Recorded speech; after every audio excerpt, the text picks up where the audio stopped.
दोस्तों जय भोलेनाथ। बता दूं आपको, अगर इस साल 2024 में अगर आप श्री अमरनाथ जी की यात्रा का प्लान बना रहे हैं तो ये वीडियो इसके अंदर मैं आपको बताऊंगा कंप्लीट डिटेल कि आप कौन सा ट्रैक चुनें, कितना किलोमीटर का डिस्टेंस है, क्या सुविधाएं हैं, RFID कार्ड कैसे बनेगा, जम्मू श्रीनगर पहलगाम या बालटाल कैसे पहुंचा जाए, क्या क्या वहाँ पे सुविधाएं हैं। ये सब मैं आपको बात करने वाला हूँ आज की इस वीडियो के अंदर। वीडियो को सुनना एंड तक और देखना, समझना कि मैं क्या कहने जा रहा हूँ। अगर आप पहली बार जा रहे हैं तो यकीन मानिए ये वीडियो आपको बिल्कुल भी तंग नहीं करेगी, निराश नहीं करेगी, बल्कि आपको कुछ बेनिफिट दे के जाएगी। सबसे पहले बात करते हैं क्या यात्रा को लेके कि यात्रा कब से स्टार्ट हो रही है। बता दूं आपको, यात्रा स्टार्ट हो रही है 1 जुलाई 2024 से और ये चलेगी रक्षाबंधन तक। बता दूं आपको, सबसे पहले हमें क्या चाहिए होता है यात्रा के लिए। हमें चाहिए होता है यात्रा का परमिट, जो कि हमें रजिस्ट्रेशन करने के बाद मिलता है।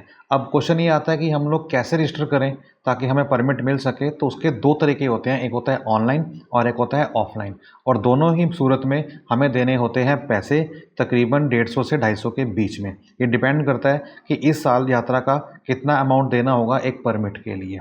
दूसरी बात करते हैं क्या कि परमिट बनाने से पहले हमारे पास होना चाहिए मेडिकल फिटनेस का सर्टिफिकेट, जो कि जिस राज्य में हम रहते हैं, जो भी श्राइन बोर्ड आपको फिक्स करेगा उस डॉक्टर को पैनल पे, जो कि श्राइन बोर्ड के साथ अटैच्ड होंगे और उन्हीं की मान्यता होगी स्टैंप की, और उन्हीं के पास से आपका मेडिकल होगा। तो जब तक आपके पास वो मेडिकल नहीं होगा तब तक ऑनलाइन या फिर ऑफलाइन दोनों ही मोड में आपका जो रजिस्ट्रेशन है वो नहीं किया जाएगा।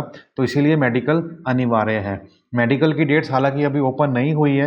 अगर आप चैनल पर नए हैं तो सब्सक्राइब का जरूर कीजिएगा, ताकि जब भी कोई मैं डालूँ वीडियो अपडेट आने वाले समय के अंदर तो आप उसके साथ अपडेट रह सकें और अपने अकॉर्डिंगली उसको प्लान कर सकें।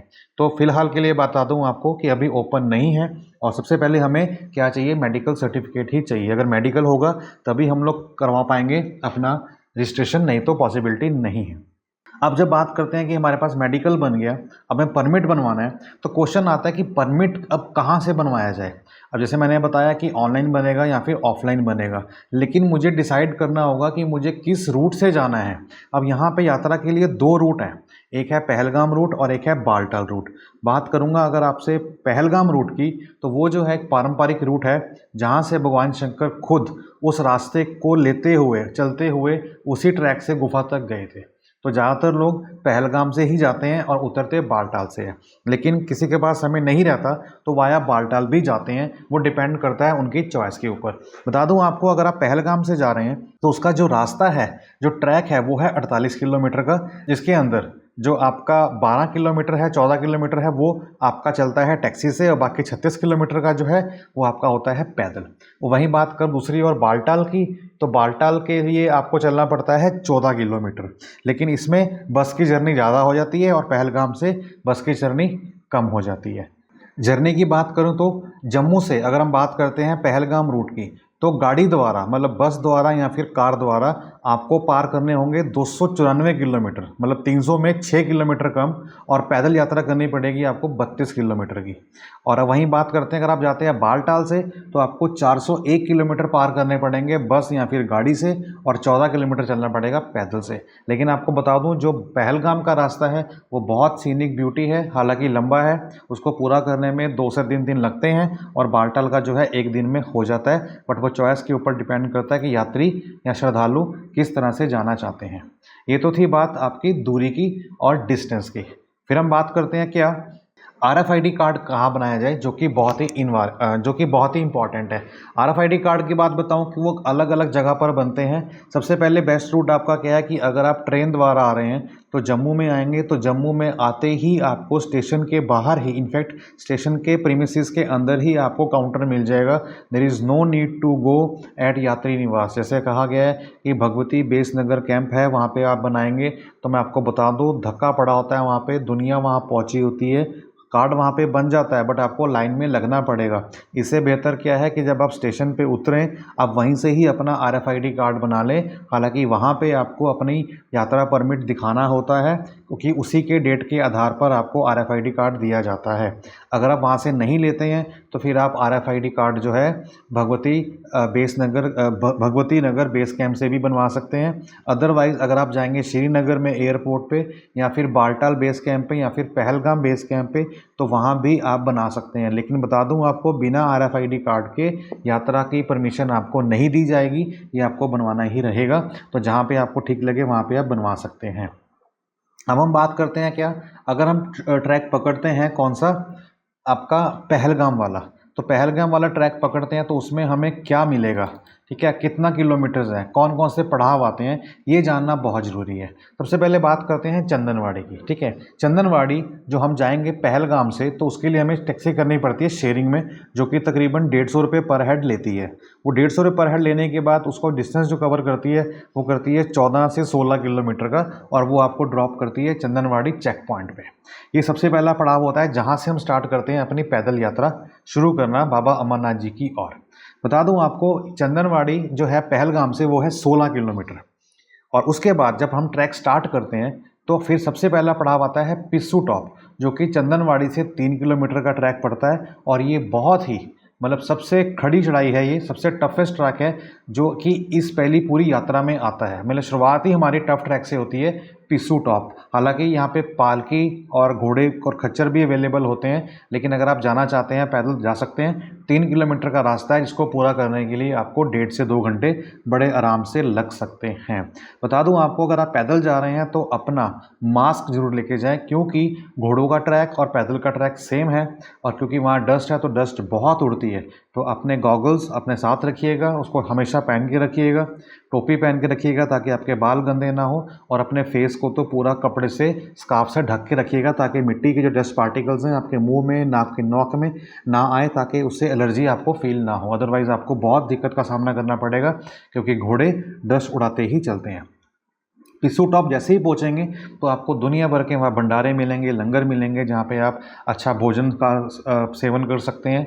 और वहाँ पे थोड़ा विश्राम करने के बाद डीजे भी लगे होते हैं। अगर आप डांस करना चाहते हैं, इंजॉय करना चाहते हैं, सेल्फी लेना चाहते हैं, तो आप जो करना चाहते हैं कर सकते हैं। और आराम करने के बाद वहाँ से आप चल देंगे कहाँ, शेषनाग जी की ओर। तो बता दूँ आपको, पिस्सू टॉप से जो शेषनाग की जो दूरी है वो है 11 किलोमीटर की। और मैं समझता हूँ कि अगर आपको शेषनाग क्रॉस करना है तो आपको 1 बजे से पहले पहले पहुँचना होगा, जो कि इम्पॉसिबल टास्क होता है। क्योंकि बता दूँ आपको, टाइमिंग्स का बहुत इंपॉर्टेंट रोल होता है यहाँ पे। अगर आप बात करते हैं चंदनवाड़ी से, तो सुबह 5 बजे से लेके सुबह के 8 बजे तक अगर आप क्रॉस कर जाते हैं तो आपको जाने दिया जाएगा। अदरवाइज़ सुबह 8 बजे के बाद आपको चंदनवाड़ी चेक पोस्ट क्रॉस नहीं करने दी जाएगी। इसी तरह हम बात करते हैं शेषनाग की, जब जाएंगे 11 किलोमीटर के बाद, तो 11 किलोमीटर जो पिस्सू टॉप से था, और चंदनवाड़ी से बात करें तो 3 किलोमीटर था, टोटल आपका 14 किलोमीटर हो गया। तो हमें एक दिन में 14 किलोमीटर करना है। तो अगर हम सुबह निकलते हैं मान लीजिए 5 बजे, तो 14 किलोमीटर करने में हमारे को बड़े आराम से 12-1 बज जाएंगे। लेकिन 1 बजे से पहले क्रॉस करते हैं तो हम आगे निकल सकते हैं, अदरवाइज़ हमें फिर शेषनाग पे ही स्टॉप करना पड़ेगा। और मेजॉरिटी जो लोगों की होती है वो यही होती है कि हम शेषनाग पे रात को स्टे करें। स्टे करने के लिए वहाँ पे टेंट की कोई कमी नहीं है। 600 से लेके 750 तक का आपको टेंट मिलता है।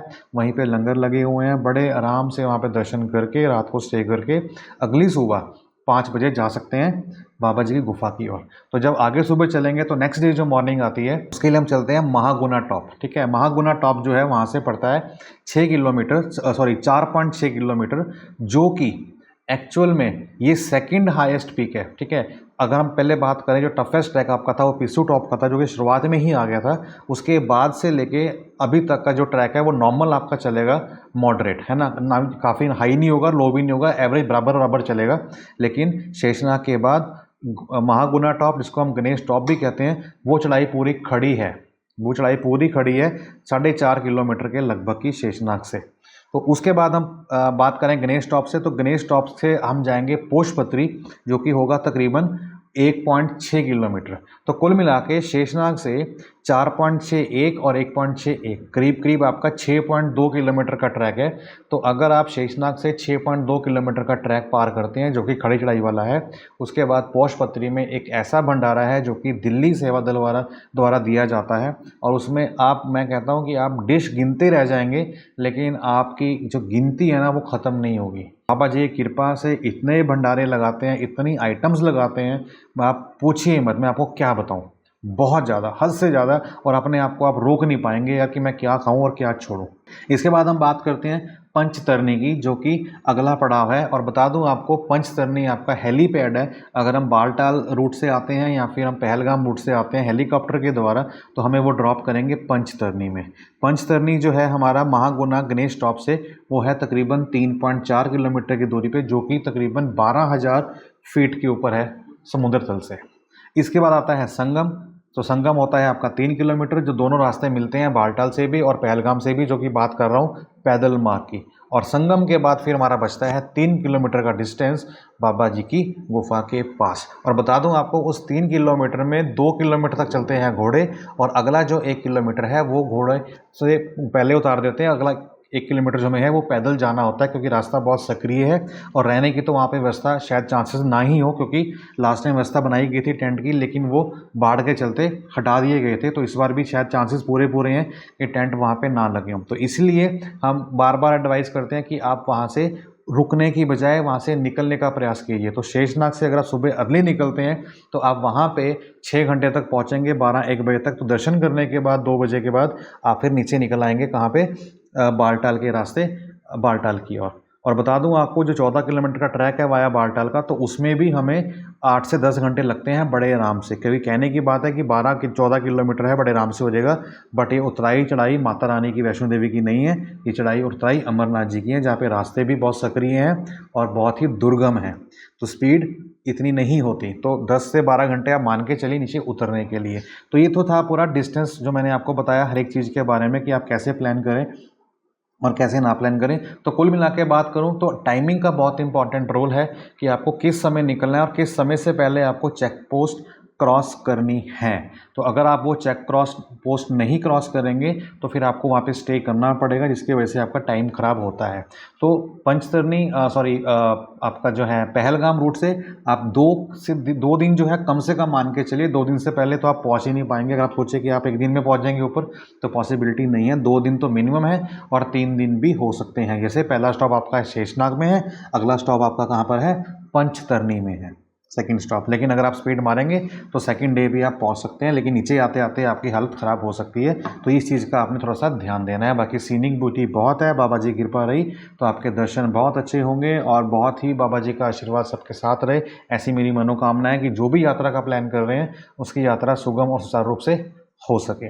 सो ये मैंने अपने प्रयास से बताने की कोशिश की है, एज़ पर माई एक्सपीरियंस, कि आप कौन सा ट्रैक फॉलो कर सकते हैं और क्या कर सकते हैं। बाकी जो भी कोई अपडेट आएगा अपने रजिस्ट्रेशन को लेके, मेडिकल को लेके, या फिर किसी और चीज़ को लेके, I will give you as early as possible. तो बट मेक श्योर कि आप चैनल पर अगर नए हैं तो उसको आप सब्सक्राइब करना बिल्कुल ना भूलिएगा। और हाँ, मेक श्योर कि बेल आइकन पर जरूर प्रेस कीजिएगा, ताकि जब भी कोई वीडियो लोड हो उसकी जानकारी आप तक पहुँच सके। सो अपना ध्यान रखिएगा, मिलते हैं नेक्स्ट वीडियो के अंदर।